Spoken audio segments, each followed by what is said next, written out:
Hello everyone on the internet and thanks for tuning in. I'm RyuKiva of RyuKiva Toku.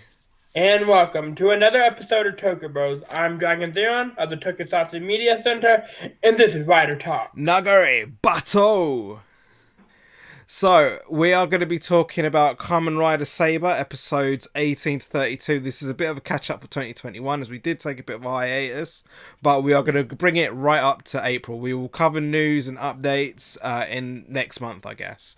So, go on, 18 to 32. What are your opinions on it? What's your opinion on these episodes?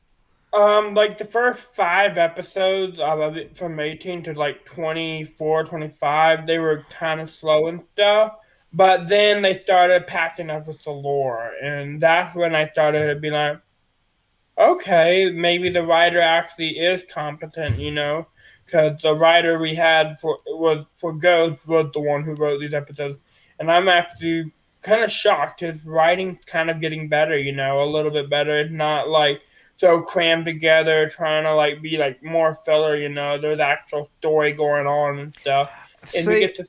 I will say, like, just to, before we go into chapter 18, that I will say, like, they're quite clever with how they do fillers in Saber, admittedly, simply because it's like they kind of add like a climax, they add like a little bit of plot progression, Mhm. but, and then, they might throw a new suit in like every other episode. So, again, they're very clever in how they do their fillers, and again, it kind of just blends in. So, we're Mhm. talking about blending in. Let's go straight into chapter 18, The Flames Obsession, Defeating the Megid. So, I think this was a good episode that established a base for Toma and Yuri to work as a team, especially so early on in our Seiko's introduction. What are your thoughts on the Swordsman of Light? I like him. I like his just it's just his awkwardness in the modern world. That's what I enjoy about his character. He's like, oh, what's this? What's that? And he's always like he's just blunt about things, and I that's what I enjoy about his character. So. I mean, if I remember correctly, this was the episode with with one half of the two twins. So, like, the resolve was a bit cliche, but it did give a basis on like Yuri and Toma to build a relationship. I still felt Mhm. mixed on making like a typical human and monster of the week cliche. We saw this in Wizard and stuff. And like it's and it's since been really covered properly. And to be fair, we this is still like early on with Reika's appearances, post her giving Kento a Wonder Ride book. So I'm still not really feeling the character at this point. I mean, your thoughts on Reika early on? Reika like when we first met her, she was kind of annoying, but over time she's kind of gotten that charming film, and I'm kind of falling for her to be honest. I think she's like a Toku crush. It's like I totally do. No surprises there, but going straight on into chapter 19, Flame and Light, Sword and Sword. I remember this episode having a greater sense of choreography with Toma constantly trying to prove himself, but also the storyline trying to get to who was the secret conspirator in the southern base. This was an episode with that boy in the diorama thing, by the way. I'll talk about Hmm. that in a sec. So, your thoughts on this episode? I thought it was all right. We do get to see Toma's dioramic thing get a little bit more focus. Yeah, because But it's that's normally in the intro and outro, isn't it? yeah, it's not really built upon.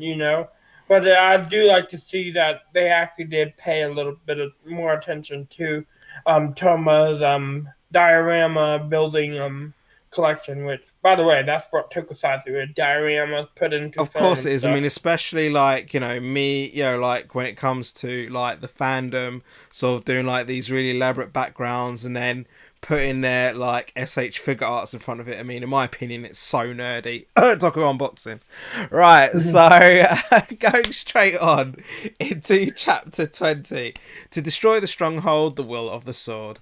I can't believe it took this long for the swordsman to believe to believe Toma that the humans were turning into the Megiddo, which again, it's like, come on, it's a rider cliche, but still. Well, yeah, and I do agree. Like, and I'm pretty sure they even saw the humans coming out of the monster, and they still wanted to attack them, and that Yeah, I I was think. kind of pissed off, I mean, about like we that. do still see, like I think this was, if I'm not mistaken, this was the episode where Slash and Toma like face off, and then he was like, "Oh, I see your good side" or whatever. I mean, yeah, we Mhm, do still have a few goofy comedy moments from May, but as well as Yuri on the bike. That's just mhm, like, again, we've got, so at least it's taking off that whole pressure of May being a comic relief off her a little bit. And if anything, I think she does a great she does a great service as a supporting character as opposed to comic relief, which is very Power Ranger Nickelodeon, yeah. But mhm, like, it's like, I like how this episode also reveals the whereabouts of Sophia in this episode as well. mhm. Yeah, we get to see that she's being held captive by what's her name, Well, Sabella. the southern base. I mean, so Yeah. like, talking about the southern base and trying to get Sophia back, going straight into chapter 21. Shine the best, full color. Now, this was the debut of ex Swordsman, which I am still a bit disliking of the suit, in my opinion, because it's just too I bright. actually enjoy. I actually enjoy it. It's very comic book like, and I do think that Kamen Rider is definitely needed a comic book like themed, right? And I think it's the closest thing we're gonna get to that, and that's what I enjoy. Like I enjoy the bright colors, and I see where they're coming from for the design and stuff. Because if you look at the golden age of comics from the 1940s, you would see a lot of those colors from there. I So. mean, I get the inspiration. It's like, but from and especially like Yuri coming into the modern day, and this was something that captivated him. I kind of get Mhm. that, but I'm just like, for me, I mean, for one, I didn't like the design, admittedly, and yeah, I kind of get, again, I kind of get the story for it, but I'm just like, for this, this Yuri, the swordsman of light, to be like 1,000 years old or however old he is, to then get this, like, to then decide to make this, as opposed to being the shadow fighter that he was, that the sword itself was prior. Like, it just kind of, it felt weird, but more so the color scheme. I mean, moving on, like, I liked how this was also somewhat a focus episode back to the swordsman rejoining Toma's side, as well as the origin story of Slash and his great grandfather and his grandfather. So, like, I actually Mhm. did like that part of it. But just before I throw it back to you, the monster of the week is based on a Greek sea monster. I'll admit that kind of looked cool. So, your thoughts on chapter 21? It was alright. I do think that they some of the design and stuff were pretty interesting. Like I've been liking the recent Monster of the Week design.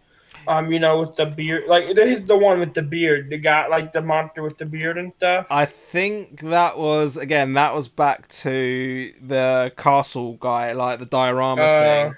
But still, but like, no, but I will hit you with that. I'll be like, yeah, I do actually like the designs of the Megiddos and Monsters of the Week, and especially mhm, the generals as well. Like, to be fair, like, on one hand, like, and I said this at the beginning of the year, that yes, it's very much a rip knockoff of Wizard, but that's not mhm. necessarily a bad thing. I mean, I might have see it as a bad thing, as an unoriginal, and like, Wizard it's was the first Kamen Rider series I actually watched live, and like I definitely see a lot of vibes. I've been getting a lot of from Zeus. I've been getting a lot of the Fire Guy vibes and stuff. yeah, you're talking about Phoenix, yeah, I get Yeah, that. like I've been getting a lot of that from him, and he's having that big boy energy or whatever. So going on to chapter 22, nevertheless, I want to save people. I like the development for Toma and his abilities as a rider. So, yeah, as a rider, as a swordsman, and his ability to fight on the field increase. I don't know if the Mhm. Megiddo had real twins or not, like the actresses playing them, but Yeah, I they're do. actually twins. Right, sure, but I remember finding that part of the story a little bit too corny, in my opinion. I mean, I've not got too much to say about this episode. So, your Mhm. thoughts on chapter 22?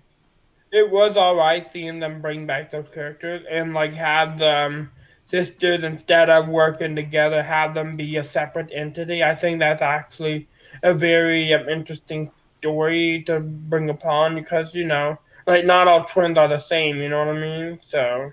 But I do vaguely remember stuff like that. So again, me mugging it off, going straight on to chapter 23, Raging Hand of Ruin. Now this is the episode we need to talk about. I absolutely loved Primitive Dragon. I put it all on my social media because I loved his intro fight scene and the look of his armor. Absolutely amazing. The skull across the belt, the skull hand across the belt, just the big blue, just kind of the light blue looking. Yeah, admittedly, it wasn't an original idea, as we had something similar last year with Metal Cluster Hopper. But this simply complements Toma's story of progression. Your thoughts on again, I've gone straight into the middle of the episode, but what are your thoughts on Primitive Dragon? I love the form. It's a great design, and I do wish they could have used that as a actual final form for him, and not an actual like mid form. You know what I mean? Because that's actually a really good design form. But you know how all final forms go; they're always going to end up with some gold or silver fucking form. You know, and it's just. I just want a normal form without like some random like gold or silver or whatever, Like I just want something normal. So No, that's understandable. I mean, this was probably the episode overall. It's probably the start of the clear three-way division, like three parties fighting against each other. Before this got even more complicated. I mean, I was admittedly underwhelmed by the revelation of the Master of Logos, who's meant to be some big guy. Yeah, but I don't really know. But go on. Gold. Is it Shinken Gold? Yeah. Sushiya? Really? Yeah, the same actor. I didn't know, because I knew he was someone known, but I didn't know he was Shinken Gold. Yeah, and I was like, bro. I didn't recognise him either, because he's got like the frizzy hair, whereas I think as a Sushiya, he had like the band tied around his head, he had short hair, right? I didn't know he was Shinken Gold. Yeah, and bro, he completes 180. I'm like, damn. No, I mean, I'm surprised he is Shinken Gold. Bearing in mind Shinken Gold was a very vibrant character, but Master of Logos, I'll be honest, I'm not feeling him too much, but there is going to be a big revelation in May for his character. I don't know if you've seen it, but that will be our talk next month. So, moving straight on to chapter 24. On my father's back, the future he carried. So, this is kind of like a non-event for me personally. And again, kind of what I was saying about how they're clever with fillers. So this was apparently Primitive Dragon Lion Senki. I mean, it was a non-event when I watched it. It still is, and I vaguely remember it. But however, this episode to me is all about how Buster then returns to Toma's side. Ryo being a character that I absolutely love. I love that old man. Yeah, I mean, there was some like really emotional, heartfelt dialogue here, as well as sentimental moments. But of course, it's always down to Buster's brutish style of fighting. Your thoughts on chapter 24? I think him just knowing that Toma has developed from just being an adept swordsman to a master swordsman is actually shown here, and we actually get to see his actor actually be able to sword fight, which I agree. Is very cool. Like, I like it when actors know how to stage fight, because that shows that they could actually potentially fight in real life, and it just adds it adds a moment of realness to it, knowing that the actors can actually do their own stuff, so of course. Yeah. So moving straight on into chapter 25, clad in smoke, the Crimson Assassin. So I think we know who's been introduced here. So apparently all the simps went mad for this one. The fact that Reika now talks less does make her more appealing, admittedly. And the sauciness in her henshin, I think I've seen quite a few people point out. I liked her jingle. I like the jingle of the belt. I did like the theme of her power. So, like everything that's kind of, her look. But the one thing I will gripe about the armor, though, is how it's not symmetrical. It's like, it's one big blob on one side, and it just goes into a tick on the other. It just kind of, it's still a cool aesthetic, but it just feels so lopsided. I mean, it's like, I must need, I must be goodness knows what for needing symmetrical armor. Maybe I suck, but I do still like some of the. I mean, all right. So your thoughts on? I can't remember what was her rider name. Isabella. Saber, of course, I knew that. So your thoughts on No, you Saber? didn't. Your thoughts? I actually do enjoy the suit. I get a lot of vibes from Kamen Rider Gaim with her design for some No. reason. Anyone? Like Anyone? Gaim Ryu, specifically, or one of the riders from Gaim? one of the riders from Gaim, Which one? Ryugen and the female rider from there. Like I get some vibe from there, Nah, I with mean, the again, like, kind of what I'm saying about how at least they were symmetrical, so it's neither here nor there in that respect. I mean, so, like, talking more about the rest of the episode, like, I do still like some of the psychotic tendencies of Toma, and now this Mhm, was, like, building to be a problem for him. But watching him go berserk is still great to me. Like, I just like mhm. that fight, that sort of really gritty fighting style in a series that's full of swords. It does remind me of Showa Amazon straight up. Yeah, just seeing him just do this and stuff, I'm like, bro, that's Amazon's. And I'm like, seeing him attack like that is pretty cool. And I do like how he just becomes an animal. But yeah, I do want to see more stuff like that. And I do want to see if the other riders could potentially handle Primitive Dragon. That'd I be mean, pretty I cool. think to be fair, like like talking to the series overall, it is very much. At least they're keeping Blade's like power progression in line with Toma, even though Hmm. he's been the loyal swordsman for so long. And then the new boy, well, technically he wasn't a new boy, but the guy with amnesia who then recovers from amnesia, but then needs to start from scratch. At least he's got that going on, but at least Blades, at least it's not just everyone being left behind. Blades is sort of keeping up with the power progression. So that's Hmm. just my thought on that. So moving straight on into chapter 26, Deep Darkness with a Sword. So this was where the division becomes a little bit more fun, where Kento is the new Caliber and basically has a Doctor Strange style knowledge of knowing every possible future. And I know you Yeah, had I know you had your thoughts on that. they're basically stealing from Avengers Infinity War Well, a just lot of Avengers stuff. full stop, just Doctor Strange, just Yeah, and Marvel. this isn't Bear the in first mind, time that Kamen Riders all from Marvel anyway, so it's neither here nor there when you think about nah, it. nah, this writer though is known to kind of steal elements from other like But media. I think at Like, okay, least wait. Hear me out. Because in Kamen Rider Go, they basically redid the Fourth Doctor's regeneration, like scene by scene, basically by having all of his friends there for Kamen Rider. Makoto, I think his name was. They had him you're talking about regenerate. Spectre, Yeah, Spectre. right? Like Yeah, you remember his like copy version, yeah, right? yeah, yeah. I And then remember. they had him like while he was deathly injured, his copy came in and basically come in, much like the Watcher to the Fourth Doctor. I don't know if you know what I I'm think talking. you're okay. All right, I sort of see what you're getting at. But like getting Yeah. back to Saber, it's like like that. So Caliber Kento's only way to solve all this problem is to disable all the swords. Nice. Hmm. So there were a few good fight scenes, and at least May has found a better stride as that supporting character, as I mentioned, rather than Hmm. that Ranger style comic relief. So your Hmm. thoughts on chapter 26? I thought it was a very cool way to reintroduce Caliber Kento, with yeah, of course. Kento, and because I think Kento has a lot of I think he has post traumatic stress disorder with his dad not being there, and like seeing his dad actually like It just leave.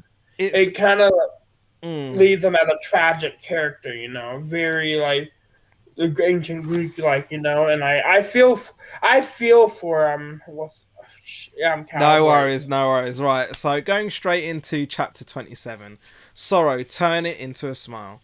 I felt this was a massive cliche episode with yet another internal battle with some boy who's like a dragon without friends or something. We Yeah, then, basically like yeah, the dragons were the Jews in the World War II, and like basically, he ended up are you being one of sure the about that? Well, it's an illusion, but like basically, all the dragons died, and he's the only survivor. Right, So he okay, has I'm not too survivor's sure guilt. about that comparison, but anyway, we then do get the debut of Elemental Dragon, which doesn't really differ from the primitive dragon look, apart from a touch of sunburst red, which I'm a Hmm. bit sick of at this point. I think that's pretty much all I've got to say on chapter 27, so your thoughts real quick.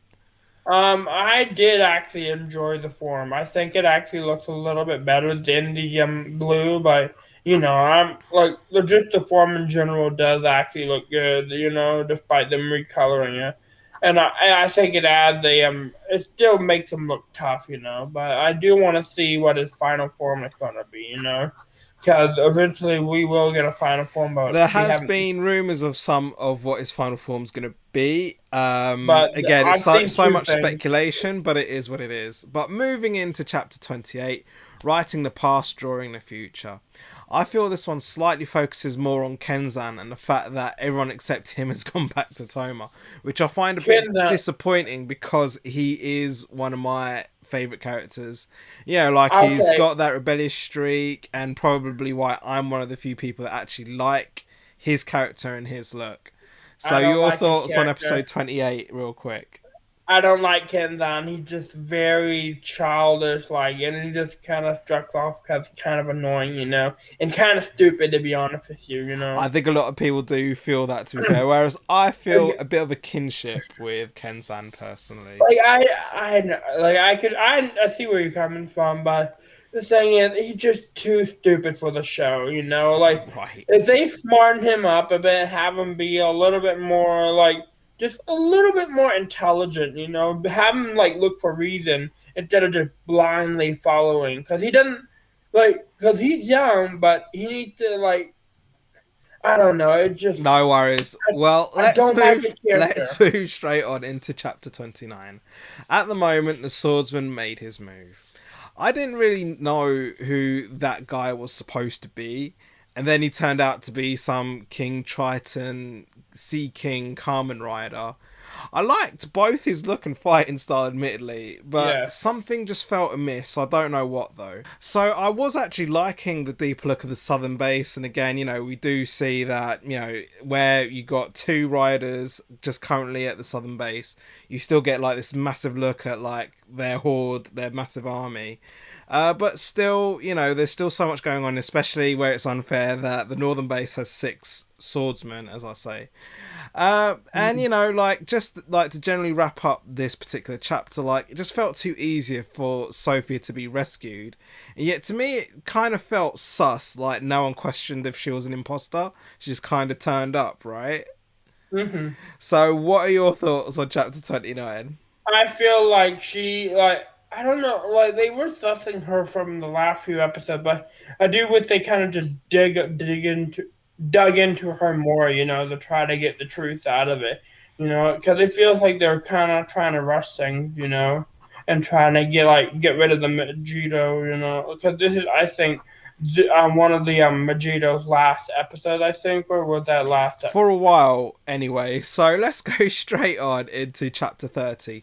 Bonded even went apart. I find it funny that the audience have known that Master Logos was a traitor for a while, when the swordsmen are only just finding out now.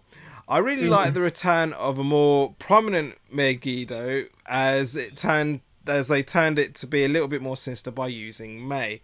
So there was like a big sort of reveal on this one, and I like the look of the Megiddo in this particular chapter, and kind of the way that the Megiddo army people like Zeus and the other Hmm. guy and the other guy, I forget I don't. everybody's Yeah, name, we don't even know. but Dude, but I like how they kind of took a little bit more of a forefront in this episode. So just to be brief, what were your thoughts on chapter 30?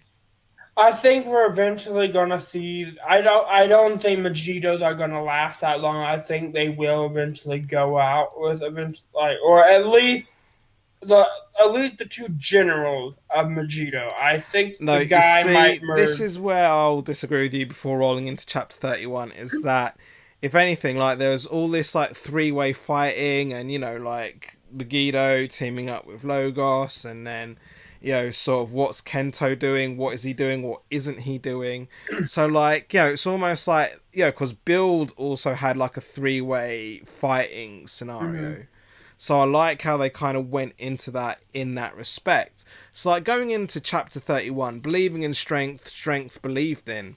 This one was more of a character building episode for our 3 main focus characters, Rin, Mei, Toma, as well as the good location shooting was, and some of the fighting, especially in Blade's return to training and having this courageous effort, now that he's back on side. It was a nice... And then he had a mental breakdown, which... He had quite a few in the previous episodes running, and then obviously going to 32, he has this massive breakdown. So we kind of get this impression that Blades is a very psychotic rider in a sense, but... it's almost cliche that he almost comes around every time. Because going into chapter 32, my thoughts crystallized. To me, this was very erratic, which I think was deliberate, as this was a very typical storm the base. The fact that Buster got busted did upset me a little bit, because I do actually like his character. I need to see if he will be okay. It's a bit weird that Kenzan, my other favourite character, has gone off the grid a bit. But I like that Toma and Yuri worked really well together to finally defeat Durendal. I was a bit confused that I thought Zeus was defeated in episode 31, but then he just comes back black and still gets defeated by a white guy. Go figure. I'm not sure how I feel about Blade's fluffy new form. But finally, in this episode, the CGI was actually back to really good form like it was in the opening episodes. So, hopefully they won't just stagnate the CGI like they've done in like the previous 25 episodes. Yeah, I want more. I would rather have them use more pyrotechnics and stuff, and like more like realistic looking CGI. I get that. Because pyrotechnics is quite rare in today's tokusatsu, but I think like considering Saber was billed as like as another series that was being recorded during Corona, we were under the impression that CGI would be used more because of that. Again, apart from the really bad green screening, and again, there are some really bad CGI scenes in the previous 25 episodes, but I did at least feel that this episode had such nice CGI on point, especially bringing about, Nagari Bato, the really long name for our power up to Blades. But yeah, that is our roundup of 18 to 32. So thank you all for tuning in. You can catch us, the Toku Bros. You can catch us on Facebook, Instagram, our Discord server that goes along with Tokusatsu Media Center, as well as our Reddit and our Twitter at Toku Bros 71. And this is my social media. I have Facebook, Instagram. No longer Patreon, but that's okay. I better remove that then, eh? Alright, I'll do that next time. Yeah, Discord and YouTube. You can talk to me on Discord. Just tell me who you are and where you're from, just talk, and stuff. And then YouTube, I upload my karaoke. And of course, myself, me on all the social medias, Facebook, Instagram, Reddit. I am on YouTube as RyuKiva Toku. I'm also running the server for Tokusatsu Media Center and Toku Bros at the Discord Media Center. I've got my Twitter as well. I've got my Patreon and LinkedIn, as well as my website for all business inquiries, ryukivatoku.weebly.com, for when I start fan subbing. So thank you all guys for watching, and I hope to see you next time. And as always, fist through the cam.